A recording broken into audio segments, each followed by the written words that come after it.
இப்போ நம்ம பார்த்துட்ருக்க பிஎல்சி வந்து GE FANUC அப்படின்னு சொல்கிற ஒரு பிஎல்சி. இந்த பிஎல்சி வந்து எப்படி நம்ம கம்யூனிகேஷன் பண்ணுறது அப்படிங்கிறத நம்ம இப்போ பார்க்க போகிறோம்.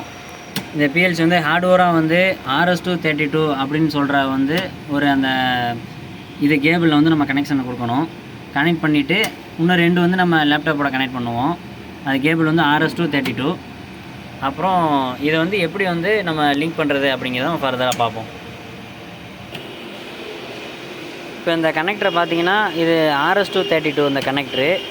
இது வந்து நம்ம அந்த RS-232க்கான அந்த கேபிள் வந்து பேனல்லேருந்து வர கேபிளை வந்து நம்ம வந்து USB இந்த லேப்டாப்பில் வந்து நம்ம கனெக்ட் பண்ணுறதுக்காக நம்ம வந்து இந்த கனெக்டரை போட்டு நம்ம USB லேப்டாப்பில் வந்து கனெக்ட் பண்ணிக்கிறோம். அவ்வளோதான். இது ஹார்ட்வேராக வந்து அவ்வளோதான் விஷயம்.